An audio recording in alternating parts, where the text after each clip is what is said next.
Assalamualaikum warahmatullahi wabarakatuh. Waalaikumsalam warahmatullahi Waalaikumsalam. Selamat siang teman-teman. Kita kembali lagi dengan presentasi bahasa Indonesia. Nah, untuk mempersingkat waktu, kita akan mulai, tapi sebelumnya dimohon teman-teman untuk on kamera dan di mute dulu. Kemudian peraturannya masih sama seperti kemarin. Nanti yang presentasi kelompok 3 dan 4. Nah, nanti kita selesai presentasi kelompok 3, kita buka sesi pertanyaan. Kalau sudah cukup, nanti lanjut ke presentasi kelompok 4. Dan nanti untuk menjawab pertanyaannya di akhir ya. Nah, untuk teman-teman yang belum meng-on-kan kameranya, silahkan on kamera dulu.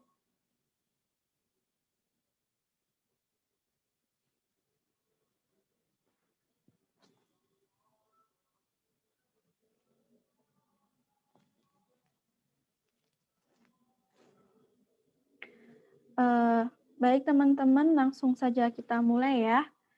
Presentasi dari kelompok 3. Nah, sebelumnya Assalamualaikum warahmatullahi wabarakatuh. Waalaikumsalam. Nah, di sini saya akan memulai presentasi untuk kelompok 3. Nah, kelompok 3 di sini mengambil judul hubungan status gizi dengan kejadian anemia pada remaja putri. Next.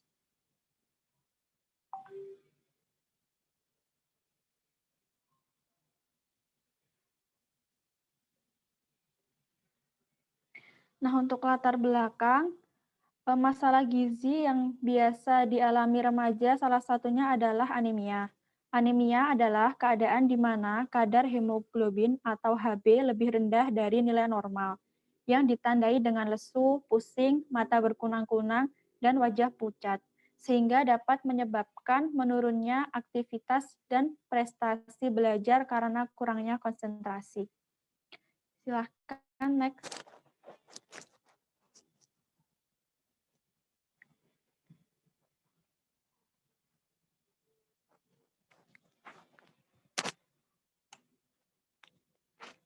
Selanjutnya akan dibacakan sama Mbak Alivia.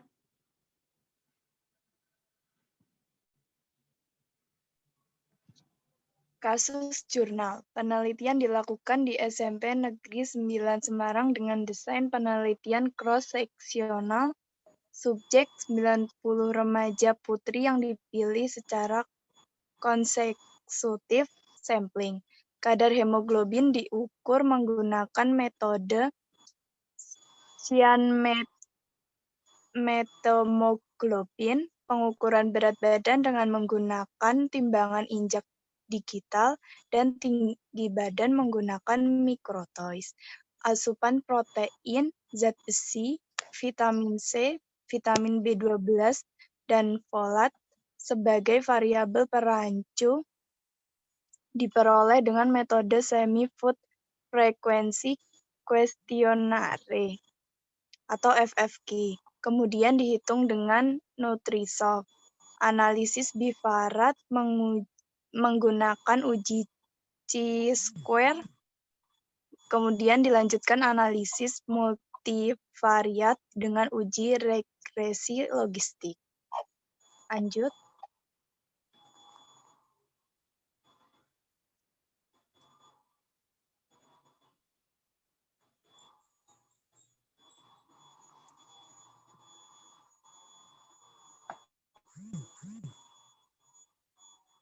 Tanda gejala. Gejala yang sering dialami antara lain lesu, lemah, pusing, mata berkunang-kunang, dan wajah pucat. Anemia dapat menimbulkan berbagai dampak pada remaja antara lain menurunkan daya tahan tubuh sehingga mudah terkena penyakit, menurunnya aktivitas dan prestasi belajar karena kurangnya konsentrasi. Lanjut.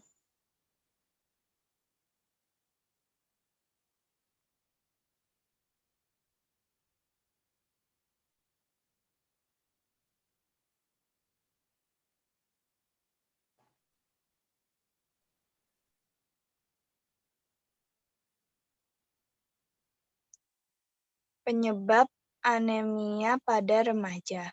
Remaja putri cenderung melakukan diet sehingga dapat menyebabkan asupan zat gizi berkurang termasuk zat besi.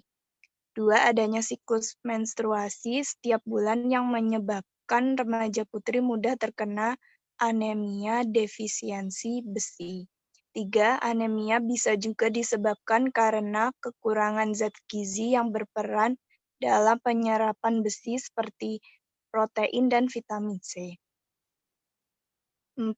Konsumsi makanan tinggi serat, tanin, dan pitat dapat menghambat penyerapan zat besi.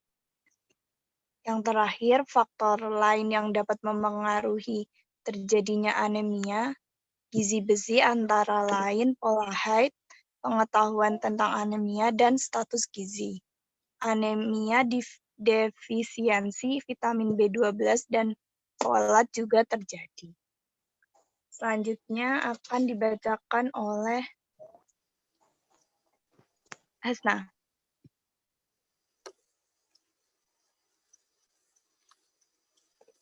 Di sini karakteristik subjeknya, jumlah subjek sebanyak 90 orang. Didapatkan usia siswi 12 tahun berjumlah 10 orang dalam persen 11,1%. 13 tahun 75 anak dalam persen 83,3%. Usia 14 tahun ada 5 anak dalam persen 5,6%. Status gizi sangat kurus 1 anak dalam persen 1,1%, kurus 3 anak 3,3%, normal 66 anak dalam persen 73,3%, overweight 14 dalam persen 15,6%. Selanjutnya obesitas 6 anak dalam persen 6,7%. Untuk kejadian anemia, yang tidak mengalami anemia 66 anak dalam persen 73,3%. Yang mengalami anemia 24 anak dalam persen 26,7%. Selanjutnya untuk asupan protein kurang dari 100% AKG 3 anak 3,3%. Cukup lebih dari sama dengan 100% AKG 87 anak 96,7%. Asupan vitamin C kurang dari 100% AKG 4 anak 4,4%. Cukup lebih dari sama dengan 100% AKG 86 anak dalam persen 95,6%. Asupan vitamin B12 kurang dari 100% AKG 17 anak dalam persen 18,9%. Cukup lebih dari sama dengan 100% AKG 73 anak dalam persen 81,1%. Asupan folat kurang dari 100% AKG 42 anak dalam persen 46,7%. Cukup lebih dari sama dengan 100% AKG 48 anak dalam persen 53,3%. Asupan zat besi kurang dari 100% AKG 57 anak dalam persen 63,3%. Cukup lebih dari sama dengan 100% AKG 33 anak dalam persen 36,7%. Hubungan status gizi dengan kejadian anemia, jumlah subjek yang kurus dan menderita anemia sebanyak 1 orang, 25%, sedangkan subjek yang obesitas dan menderita anemia sebanyak 3 orang, 50%. Dari analisis menggunakan uji chi-square diperoleh nilai P lebih dari 0,5%, sehingga dapat disimpulkan bahwa tidak ada hubungan antara status gizi dan kejadian anemia pada remaja. Tabel silang melalui status gizi dengan status anemia subjek. tabel sebelumnya.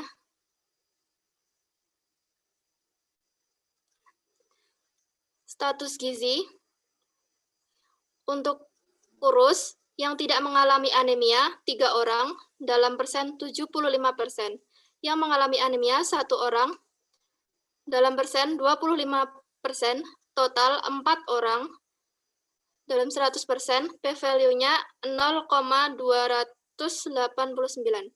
Untuk yang normal, yang tidak mengalami anemia 47 anak dalam persen 71,2%, yang mengalami anemia 19 anak dalam persen 28,8%, total 66 anak, yaitu 100%.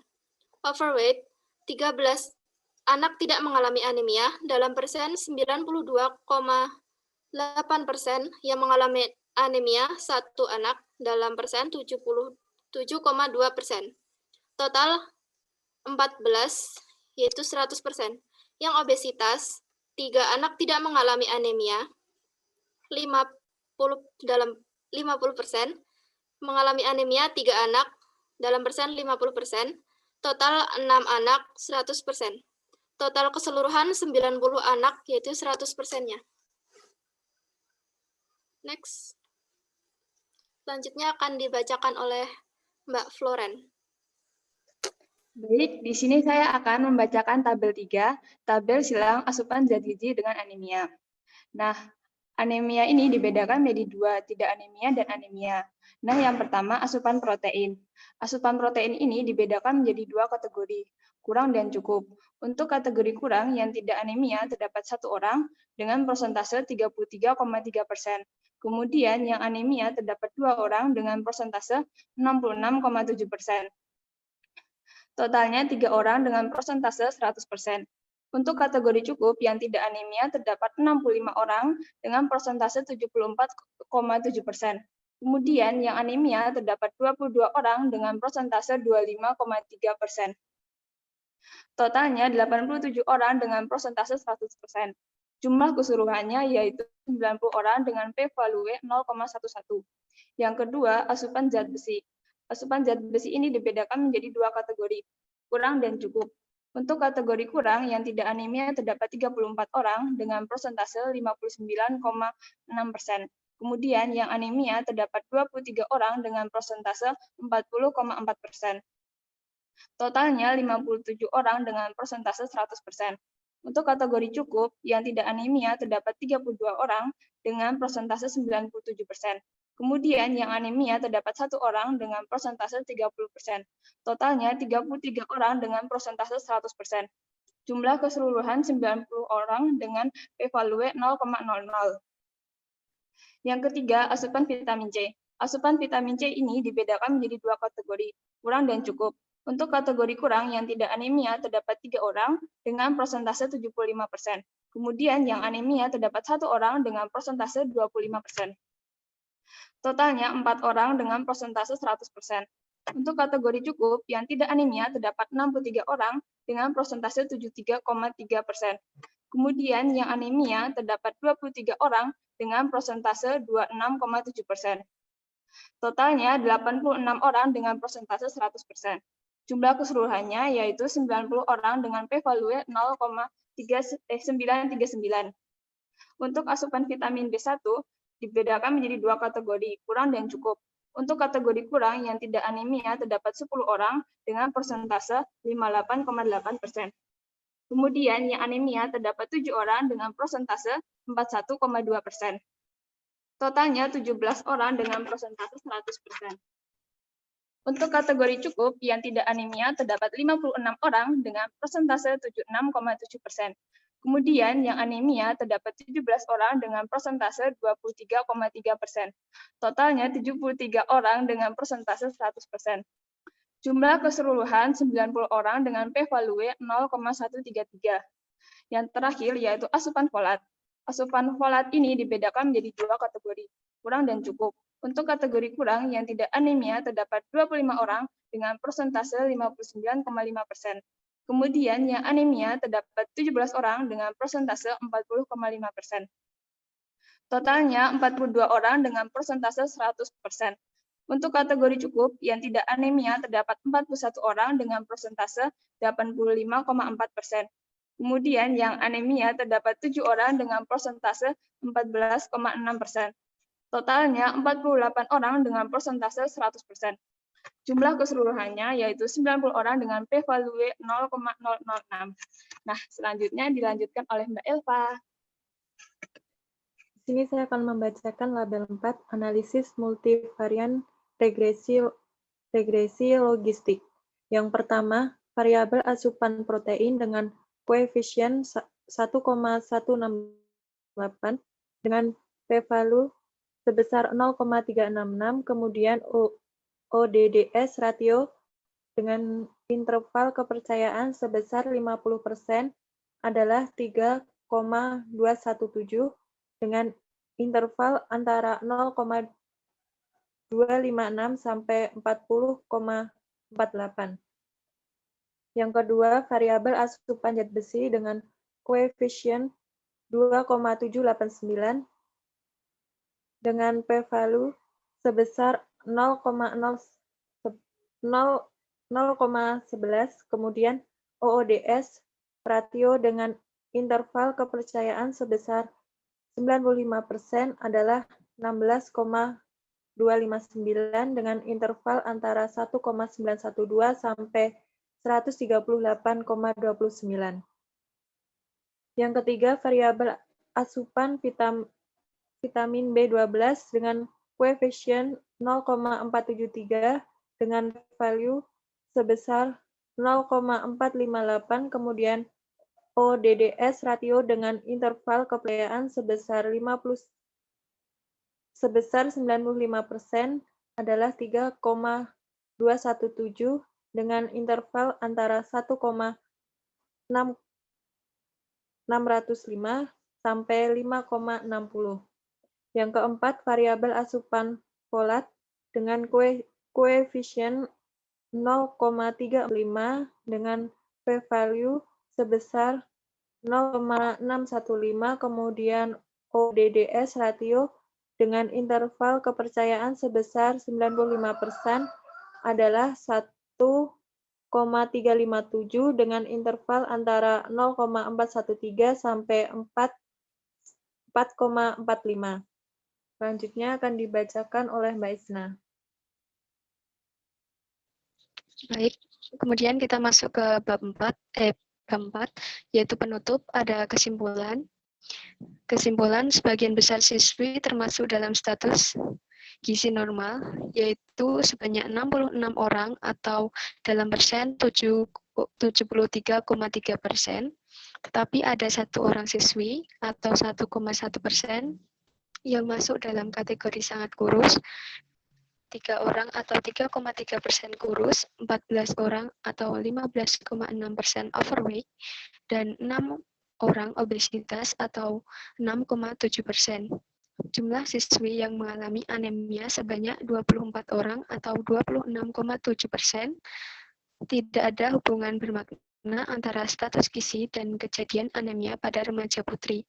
Dilihat dari asupan, diketahui sebagian besar siswi sudah dalam kategori cukup, tetapi terdapat 63,3% siswi yang asupan zat besinya kurang dari kebutuhan. Dari hasil uji regresi logistik diketahui ada hubungan asupan zat besi dengan kejadian anemia. Kemudian, lanjut, saran. Remaja putri perlu meningkatkan konsumsi zat besi terutama saat menstruasi.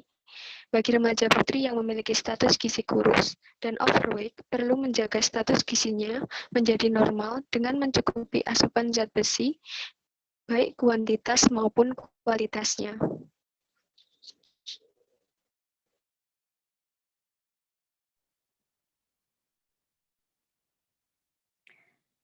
Nah, berikut tadi presentasi dari kelompok 3. Silahkan teman-teman dari kelompok 1, 2, dan 4 untuk memberikan pertanyaan untuk kelompok 3. Silahkan kelompok 1. Masing-masing kelompok wajib memberikan pertanyaan ya, minimal 1 pertanyaan. Silahkan dari kelompok 1.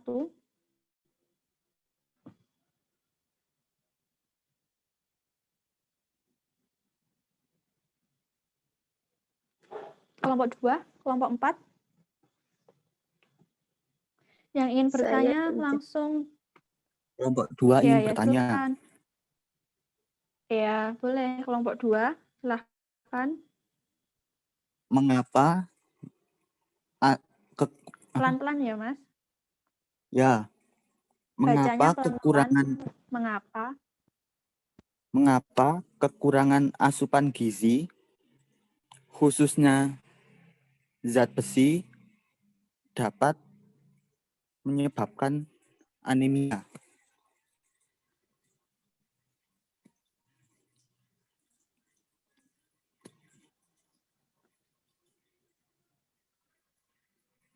Lanjut, kelompok 1 dan 4, silahkan pertanyaannya. Saya izin bertanya dari kelompok 4. Boleh. Apa hubungan antara asupan zat gizi dan status gizi?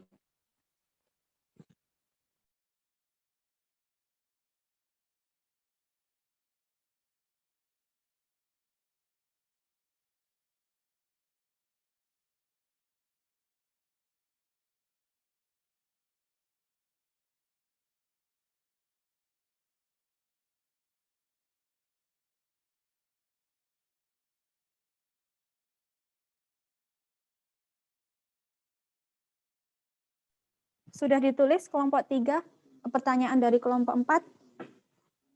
Sudah ya? Selanjutnya kelompok 1, silahkan.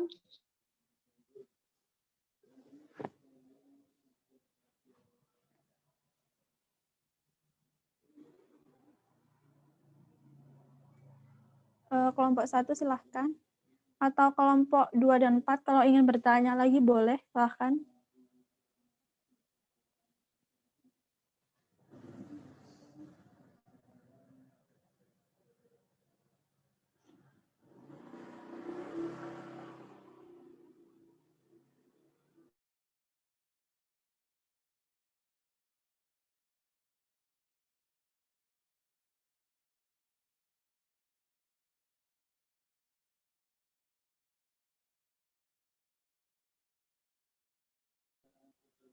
Kelompok 1, silahkan pertanyaannya.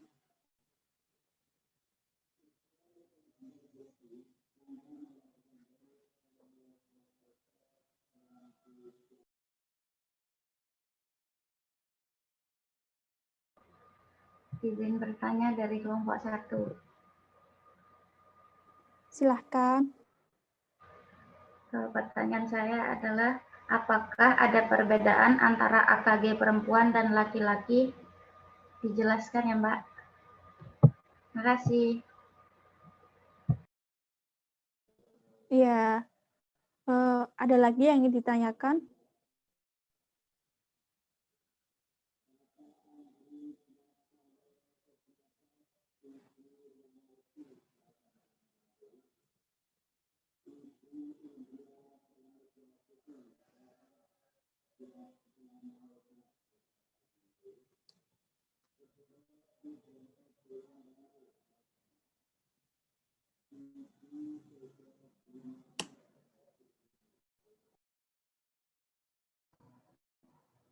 Dari kelompok lain, masih ada yang ingin ditanyakan? Cukup mungkin. Kalau cukup, kita lanjut presentasi untuk kelompok 4. Dari kelompok 4.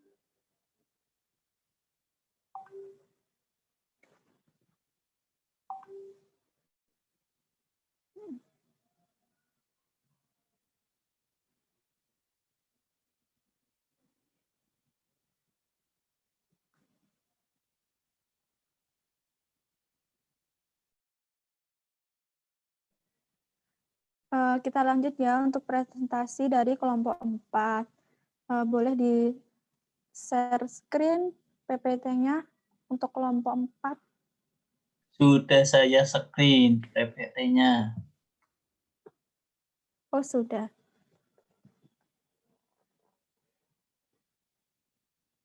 Silahkan kelompok 4 bisa langsung dimulai presentasinya. Nanti teman-teman jika masih ingin bertanya atau kelompok 3 masih bisa ya.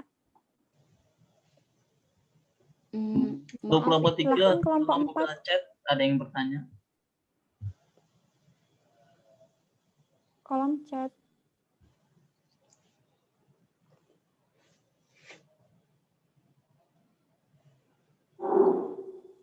Assalamualaikum.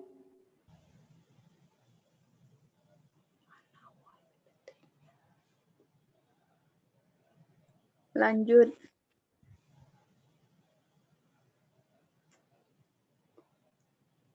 Maaf, PPT-nya mana ya? Tio, PPT-nya untuk kelompok 4 belum di-share screen. Silahkan di-share screen dulu. Terus nanti langsung dimulai saja untuk kelompok 4 presentasinya.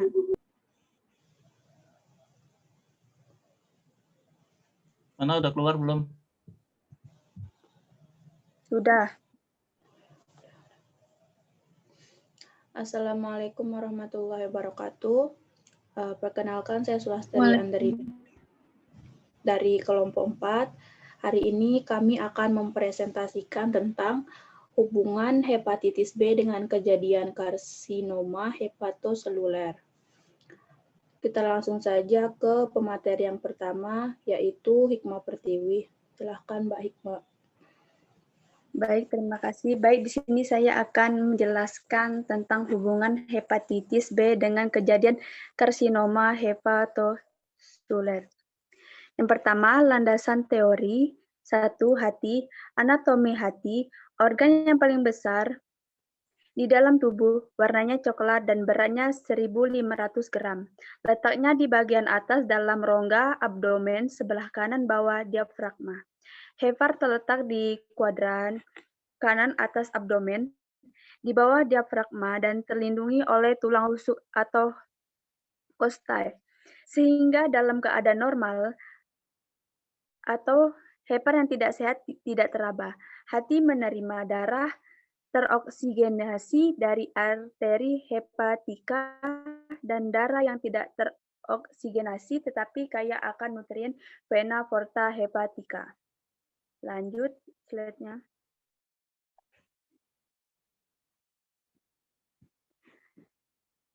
Fungsi hati menurut Quinton and Holt tahun 2008, hati mempunyai beberapa fungsi yaitu: pertama, metabolisme karbohidrat, kedua, metabolisme lemak, ketiga, metabolisme protein, keempat, fungsi pembekuan, kelima, penyampaian vitamin dan mineral.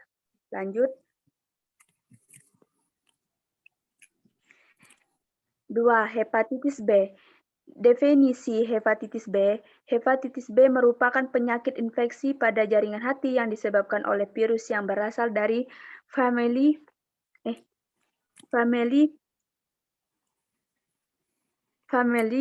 Hepanavirus. Ukuran virus tersebut sangat kecil, berkisar 42 nanometer dan dapat dilihat dengan mikroskop elektron. Etiologi: virus hepatitis B atau VHB termasuk hepanavirus berukuran 42 nm double-stranded DNA virus dengan terdiri dari nukleus capsid core atau HBCAG berukuran 27 nm dikelilingi oleh lapisan lipoprotein di bagian luarnya yang berisi antigen permukaan atau HBsAg. Selanjutnya akan dibacakan oleh Sumarni. Kemudian gejala klinis. Gejala klinis hepatitis B yaitu yang pertama hepatitis B akut. Perjalanan hepatitis B akut terjadi dalam 4 tahap yang timbul sebagai akibat dari peradangan dari hati, yaitu pertama, masa inkubasi, kedua fase prodromal, ketiga fase ikterus, keempat fase penyembuhan. Next.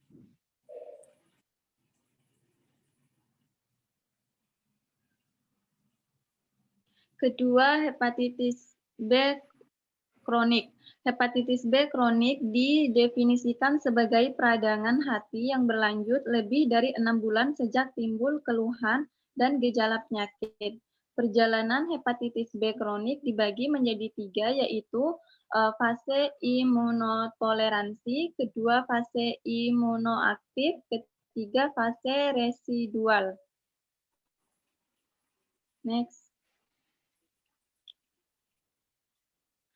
Kemudian gambaran laboratorium fase akut.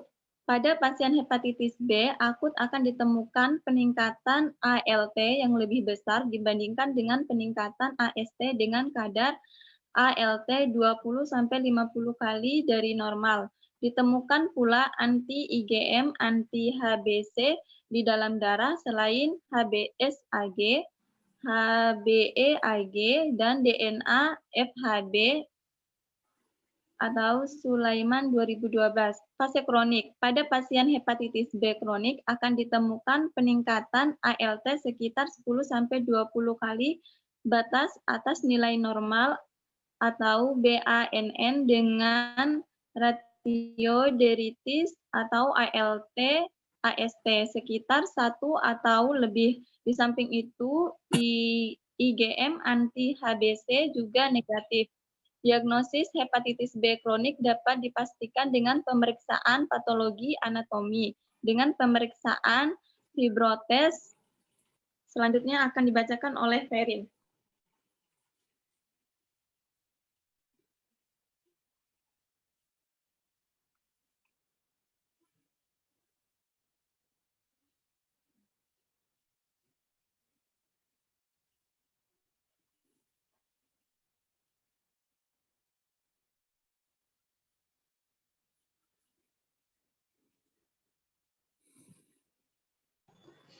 Oke, saya lanjut. Selanjutnya adalah cara penularan.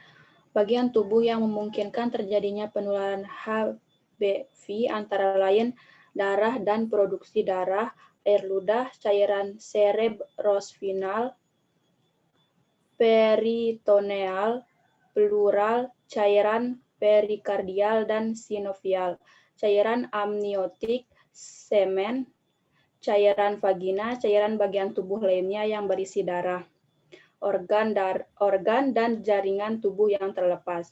Cara penularan VHB yang paling sering terjadi antara lain meliputi kontak seksual atau kontak rumah tangga dengan seseorang yang tertular. Penularan perineal terjadi dari ibu kepada bayinya. Penggunaan alat suntik pada cara pecandu obat-obatan terlarang dan melalui pajanan nosokomial dan di rumah sakit. Selanjutnya, karsinoma hepatoseluler. Definisi karsinoma hepatoseluler adalah tumor atau benjolan pada hati yang bersifat ganas. Metodologi penulisan yang dapat menyebabkan terjadinya karsinoma hepatoseluler adalah hepatitis B dan C, sirosis hati yang disebabkan oleh alkohol, diet tinggi aflatoksin, penderita diabetes, obesitas, dan seringnya terkena paparan terhadap bahan kimia. Gambaran klinik. Adapun gambaran klinis pada penderita kanker hati yaitu yang pertama nyeri tumpul pada abdomen, yang kedua perasaan penuh pada abdomen, yang ketiga mual dan muntah, yang keempat ikterus, yang kelima anoreksia atau penurunan nafsu makan, yang keenam apabila tumor menyumbat saluran empedu maka dapat terjadi hipertensi, porta, dan asites. Ikterus akan memburuk dan dapat timbul nyeri kolik. Yang ketujuh, hepatomegali. Selanjutnya, hubungan hepatitis B dengan karsinoma hepatoseluler. Hubungan antara infeksi HBV dengan timbulnya karsinoma hepatoseluler sangat kuat, baik secara epidemiologis, klinis maupun eksperimental. Karsogenitas HBV terhadap hati mungkin terjadi melalui inflamasi kronik, peningkatan proliferasi hepatosit, integrasi HBV DNA ke dalam DNA sel pejamu, dan aktivitas protein spesifik HBV berinteraksi dengan gen hati. Pada dasarnya, perubahan hepatosit dari kondisi inaktif menjadi sel aktif yang bereplikasi menentukan karsinogenesis hati. Siklus sel dapat diaktifkan secara tidak langsung oleh kompensasi proliferatif, merespon nekroinflamasi sel hati atau akibat dipicu oleh ekspresi berlebihan suatu atau beberapa gen yang berubah akibat HBV.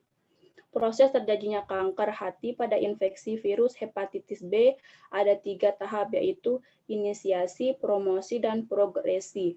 Pada tahap inisiasi terjadi integrasi antara genom virus hepatitis B ke dalam genom hepatosit. Pada tahap promosi mulai terjadi ekspansi klonal dari sel-sel yang telah merangsang dalam tahap inisiasi. Pada tahap progresi, sel-sel yang telah mengalami transformasi keganasan akan mengalami replikasi lebih lanjut. Kadang pada penderita hepatitis B yang berkembang menjadi kanker hati bisa langsung terjadi tanpa proses sirosis. Selanjutnya adalah ke Mbak Cantika.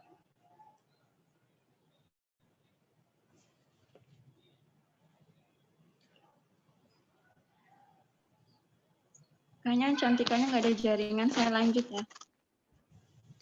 Definisi operasional. Hepatitis B adalah pasien yang dinyatakan menderita hepatitis yang disebabkan oleh virus VHB yang telah didiagnosa oleh dokter ahli penyakit dalam berdasarkan pemeriksaan klinis dan laboratorium.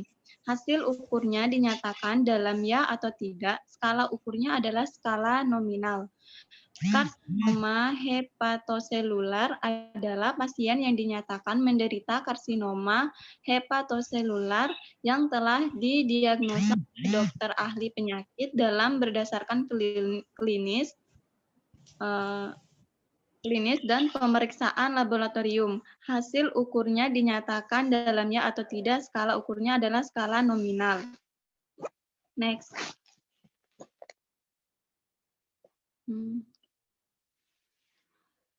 Jenis dan desain penelitian. Penelitian ini menggunakan rancangan penelitian cross-sectional study, yaitu penelitian untuk mencari hubungan antara variabel bebas dengan variabel terikat dengan melakukan pengukuran sesaat. Yang pertama, lokasi penelitian. Lokasi penelitian dilaksanakan di Rumah Sakit Umum Pusat Haji Adam Malik Medan. Kedua, waktu penelitian. Penelitian dilaksanakan pada bulan April sampai dengan Juni 2019. Ketiga, populasi penelitian. Keempat, sampel penelitian. Next.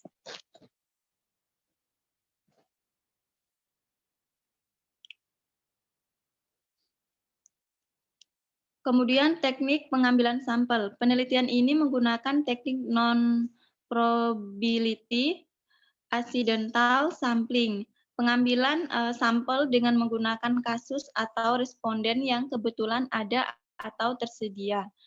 Kemudian cara pengolahan data. Adapun cara pengolahan data pada penelitian ini adalah yang pertama, coding, editing, processing, claiming. Kemudian analisa data, data yang diperoleh dan dikumpulkan akan dianalisis secara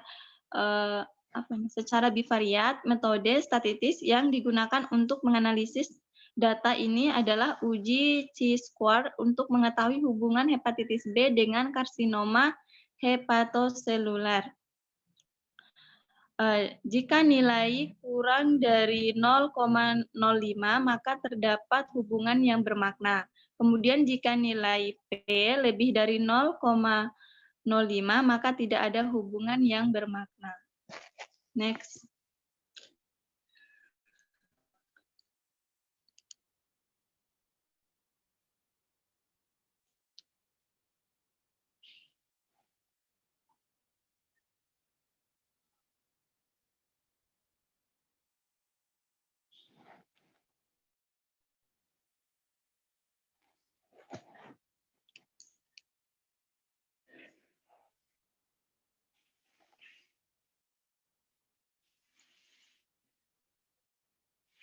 Kemudian akan dijelaskan oleh Andri. Baik, saya lanjutkan. Hasil setelah dilakukan penelitian tentang hubungan hepatitis B dengan kejadian karsinoma hepatoseluler di RSUV Haji Adam Malik, Medan, maka diperoleh data sebagai berikut. Karakter berdasarkan usia, umur 20-20, frekuensi 7, 11%, usia 26-33, frekuensinya 8, jumlah persentasinya 12%, usia 34-41, frekuensinya 16, jumlah persentasinya 25%, usia 34-41, frekuensinya 16, persentasinya 25%, umur 42-49, frekuensinya 16, persentasinya 25%, umur 50-57, frekuensinya 8, persentasinya 12%, umur 58-65, frekuensinya 6, persentasinya 9%, umur 66-73, frekuensinya 1, persentasinya 1%, umur 74-81, frekuensinya 3, persentasinya 5%, total frekuensi 66, total presentasinya 100%. Lanjut.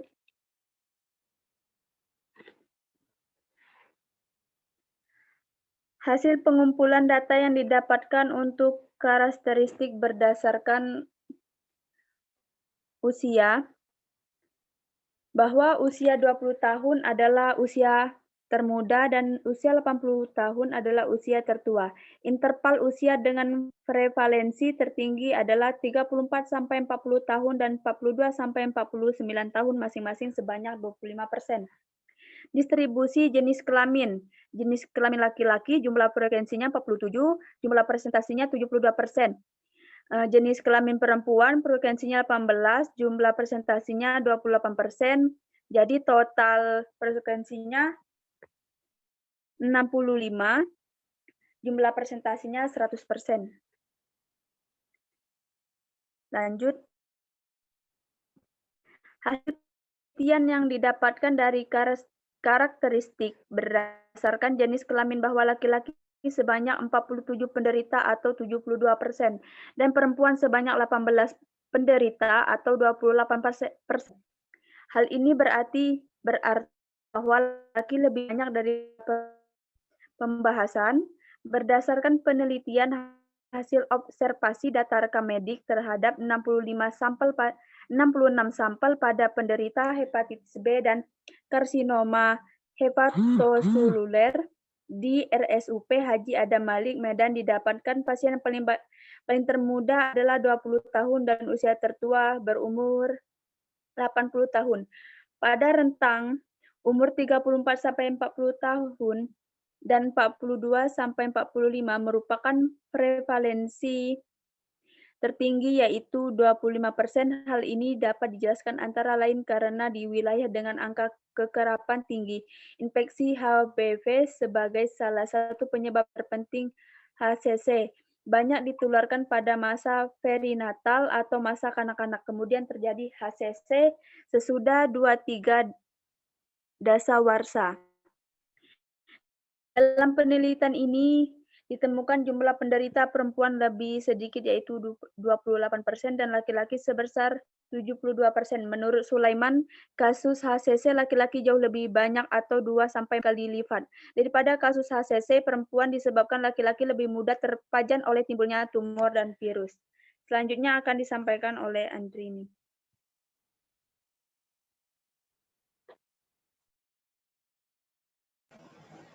Lanjut lagi.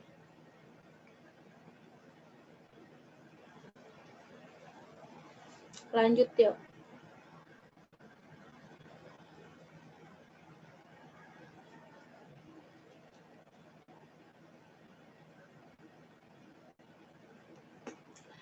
Berdasarkan hasil penelitian, diperoleh bahwa dari 60 penderita hepatitis B positif, sebanyak 36,3% mengidap karsinoma hepatoseluler dan 54,4% tidak mengidap karsinoma hepatoseluler. Dari 6 penderita yang negatif, HBsAg 9,1% mengidap karsinoma hepatoseluler. Hal ini menunjukkan bahwa penderita hepatitis B positif cenderung mengidap karsinoma hepatoseluler dan sebaliknya, pasien yang tidak mengidap hepatitis B cenderung untuk tidak menderita karsinoma hepatoseluler. Uji statistik menggunakan uji chi-square didapatkan bahwa nilai P sama dengan 0,021, P-nya kurang dari 0,05. Terdapat hubungan antara hepatitis B terhadap kejadian karsinoma hepatoseluler di Rumah Sakit RSUP Haji Adam Malik Medan. Hal ini menunjukkan terhadap hubungan yang signifikan antara hepatitis B dengan karsinoma hepatoseluler dan orang yang positif HBsAg mempunyai peluang 4 kali untuk mengidap karsinoma hepatoseluler dibandingkan orang yang negatif HBsAg. Selanjutnya,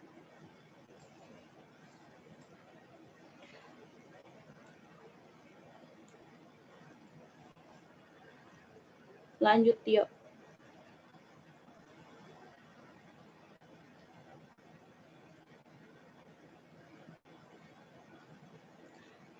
Selanjutnya, kesimpulan. Berdasarkan hasil analisis dan pembahasan yang telah diuraikan oleh peneliti, dapat diambil kesimpulan beberapa hal sebagai berikut. Yang pertama, terdapat hubungan yang bermakna antara paparan hepatitis B terhadap kejadian karsinoma hepatoseluler. Yang kedua, prevalensi karsinoma hepatoseluler yang disebabkan oleh hepatitis B di RSUP Haji Adam Malik sebesar 36,3%. Yang ketiga, orang yang terpapar hepatitis B memiliki peluang 3-4 kali mengidap karsinoma hepatoseluler. Selanjutnya, saran. Berdasarkan hasil penelitian ini dapat disampaikan saran-saran sebagai berikut. Yang pertama, bagi masyarakat disarankan untuk melakukan deteksi dini dengan screening hepatitis B agar dapat dilakukan tindakan-tindakan awal agar tidak berkembang menjadi kanker hati. Yang kedua, bagi pasien hepatitis B untuk lebih memperhatikan pola hidup agar mencegah terkena karsinoma hepatoseluler. Yang ketiga, bagi praktisi kesehatan disarankan untuk lebih mawas diri dalam menangani pasien. Oke, terima kasih. Mungkin hanya ini yang dapat kami sampaikan dari kelompok 4. Mungkin dari teman-teman ada yang ingin bertanya. Silahkan kelompok 1, 2, dan 3 untuk mengajukan pertanyaannya.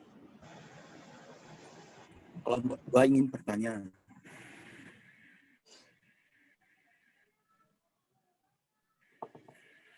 Silahkan kelompok 2.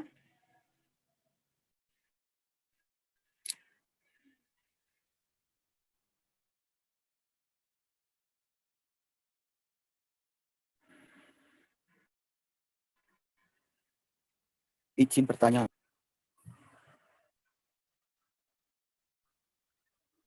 Iya, silahkan.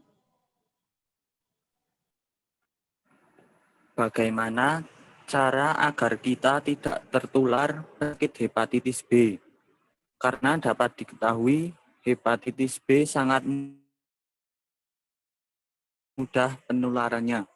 Terima kasih.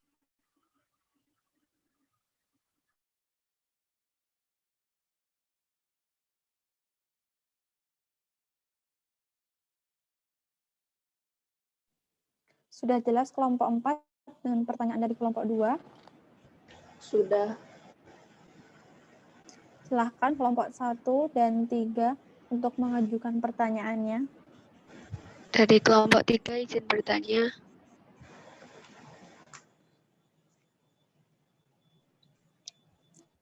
Silahkan. Mengapa orang yang mengalami penyakit hati atau hepatitis yang parah itu perutnya menjadi begah dan membesar? Tolong jelaskan. Kemudian tadi kan dijelaskan juga hepatitis dengan karsinoma hepatoseluler. Nah, bagaimana penyembuhan dari atau penanganan dari karsinoma hepatoseluler itu sendiri? Terima kasih.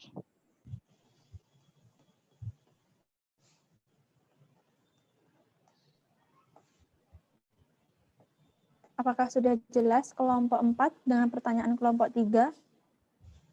Sudah. Selanjutnya silahkan kelompok 1 untuk bertanya.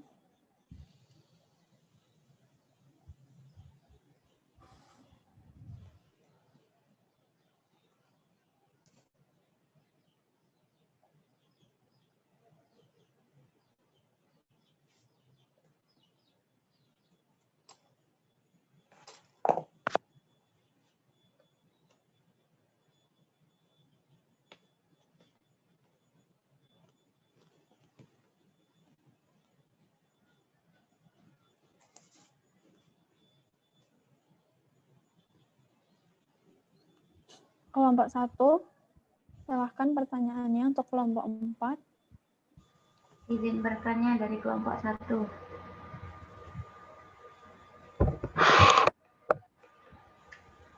Apa judul karya ilmiah dari kelompok 4? Judul jurnal, penulisnya siapa, tahun berapa, kata kuncinya apa, dan siapa nama ketua kelompoknya. Terima kasih. Mohon diulang, Mbak.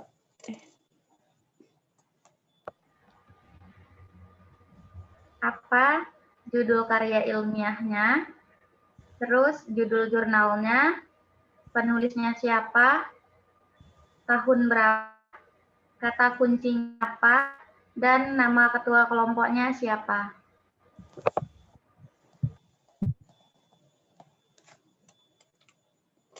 Oke, udah.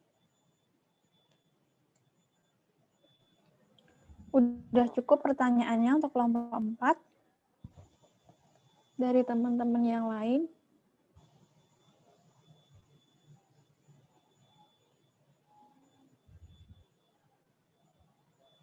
Kalau sudah cukup, kita mulai untuk menjawab pertanyaan. Silakan kelompok 4 untuk mencari jawabannya. Selanjutnya kita akan mendengarkan jawaban dari kelompok 3. Silakan kelompok 3 untuk menjawab pertanyaan tadi yang sudah diajukan dari kelompok 1, 2, dan 4. Silakan.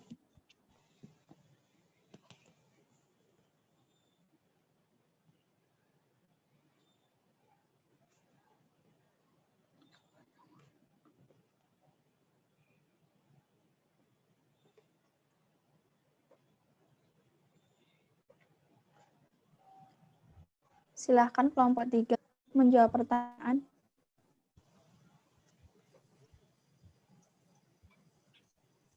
Saya izin menjawab dari pertanyaan kelompok 2.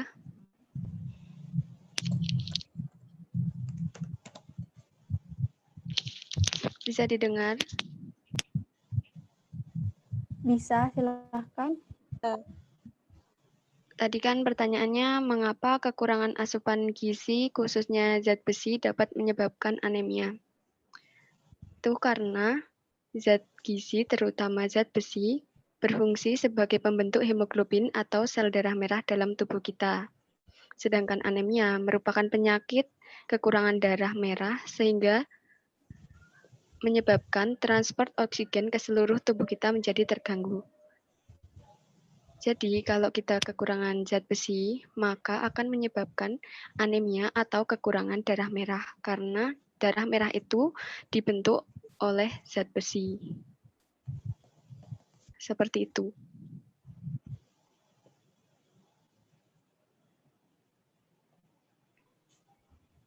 Kelompok 2, apakah sudah jelas atau sudah paham dengan jawaban dari kelompok 3?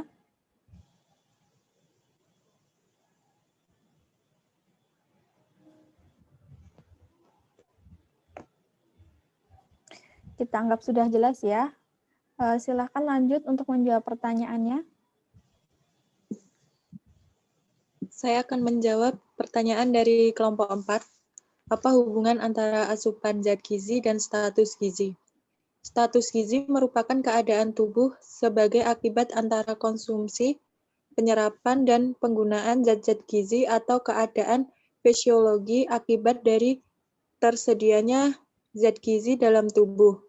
Berdasarkan hasil uji statistik, menunjukkan tidak ada hubungan bermakna antara status gizi dikarenakan sebagian besar subjek tergolong dalam status gizi normal.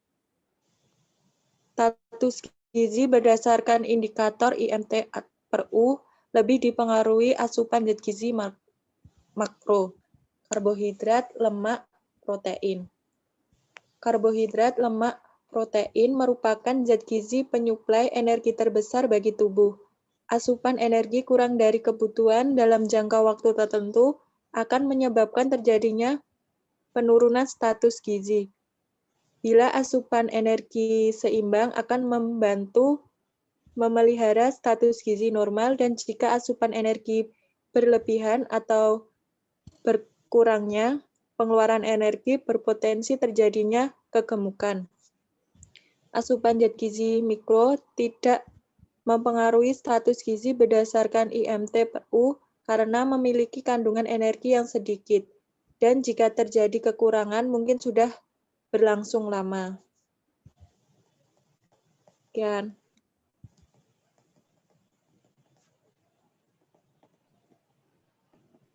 Apakah sudah jelas kelompok 4 dengan jawabannya? Sudah. Baik, kalau sudah, silahkan dilanjut kelompok 3 untuk menjawab pertanyaan selanjutnya. Baik, di sini saya akan menjawab pertanyaan dari Mbak Waki dari kelompok 1. Pertanyaannya, apakah ada perbedaan dari AKG perempuan dan laki-laki? Nah, kita perlu mengetahui bahwa kebutuhan kalori per hari setiap orang itu berbeda-beda. Dan berdasarkan rekomendasi yang sering disebut AKG dari Kemenkes Republik Indonesia, kebutuhan kalori wanita dewasa sekitar usia 16 sampai 30 tahun pada umumnya berkisar antara 2.125 sampai 2.250 kalori per hari. Sementara pria dengan rentang umur yang sama lebih banyak lagi, yaitu antara 2.625 sampai 2.725 kalori per hari. Kebutuhan kalori minimal saat diet pun bisa berbeda antara laki-laki dan perempuan.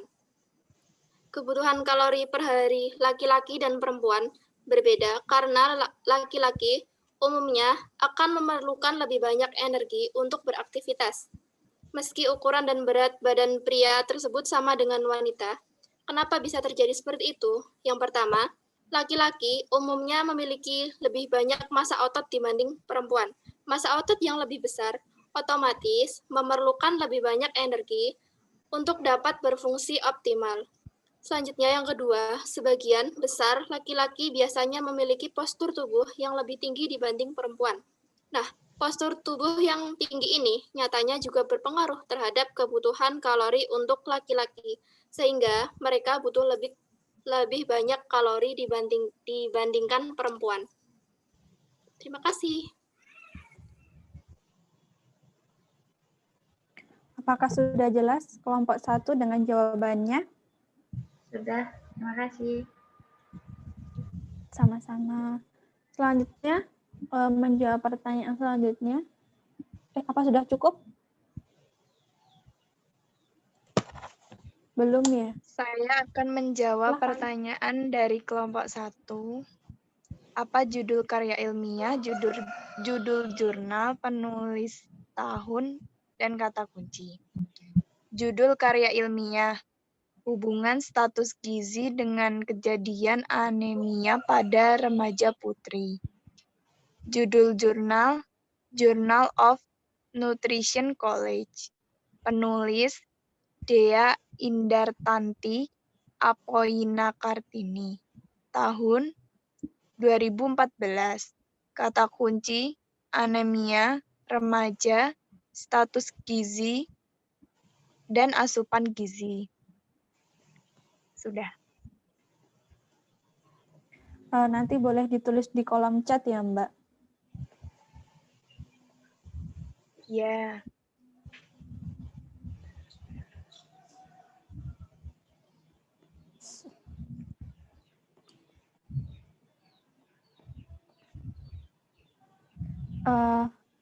Apakah sudah terjawab semuanya pertanyaannya? Kelompok 3? Sudah ya?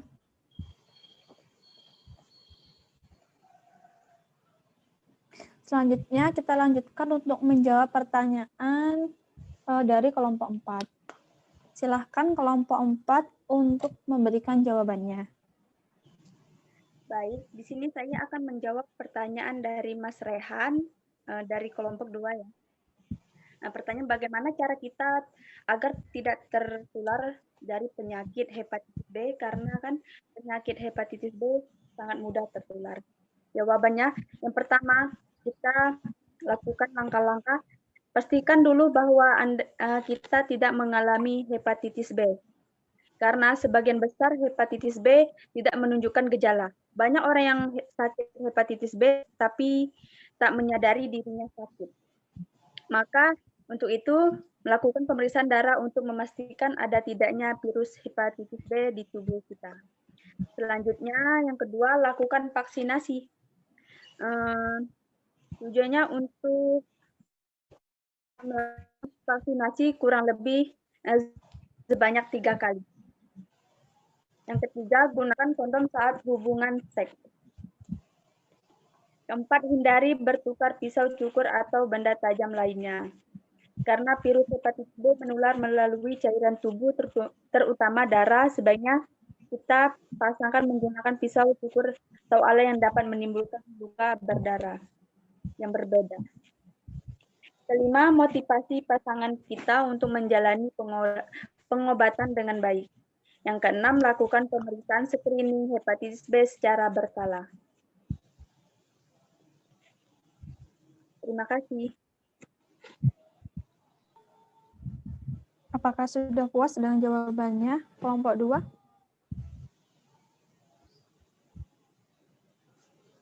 Kita anggap sudah ya.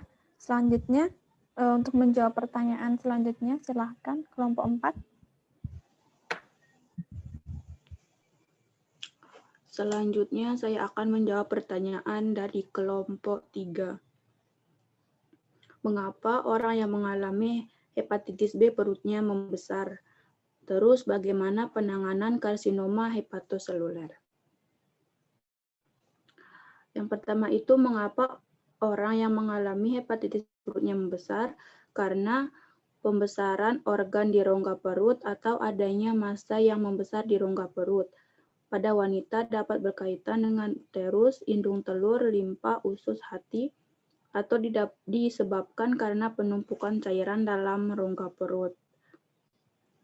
Terus penanganan karsinoma hepatoseluler, yaitu yang pertama obatnya itu ini kemoterapi, terus prosedur medisnya injeksi etanol, perkutan, dan bedah. Kalau di operasi bedah itu hepatoktomi.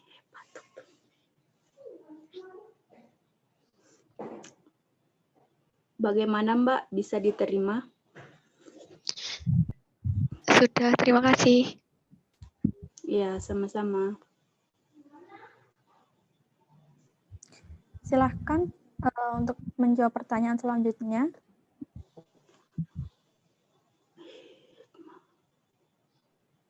Baik, selanjutnya saya akan menjawab pertanyaan dari kelompok 1.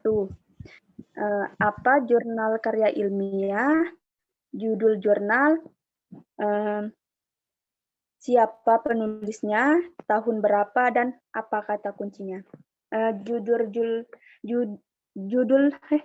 Jurnal karya ilmiah, hubungan hepatitis B dengan kejadian karsinoma hepatoseluler di RSUP ke Haji Adam Malik Medan. Judul jurnalnya Jurnal Kesehatan Keperawatan Hepatitis B dengan Kejadian Karsinoma. Penulisnya Ime Cynthia Sitanggang, tahun 2019. Kata kuncinya hepatitis B, karsinoma hepatoseluler virus hepatitis B. Terima kasih.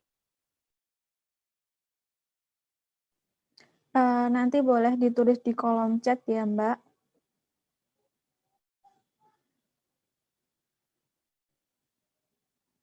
Selanjutnya, masih ada pertanyaan yang belum dijawab. Silahkan dijawab kelompok 4. Sepertinya sudah semua. Sudah semua ya? Iya. Tadi apakah sudah jawaban dari Mbak Hikmah sudah ditulis di kolom chat? Belum. Masih mengetik. Oh iya, ditunggu dulu ya.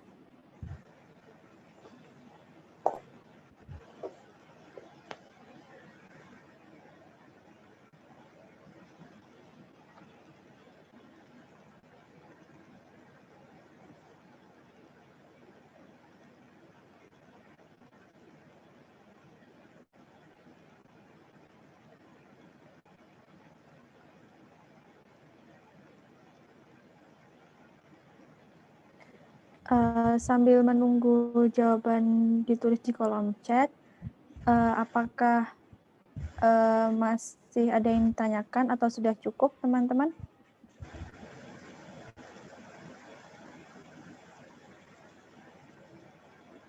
Kalau sudah cukup, kita akhiri saja ya untuk presentasi dari kelompok 3 dan 4. Nah, sebelum kita tutup, saya mohon maaf apabila dalam memandu presentasi untuk kelompok 3 dan 4 ada kekurangan dan kesalahan. Saya mohon maaf. Saya akhiri presentasi pada siang hari ini. Terima kasih. Wassalamualaikum warahmatullahi wabarakatuh. Waalaikumsalam warahmatullahi wabarakatuh.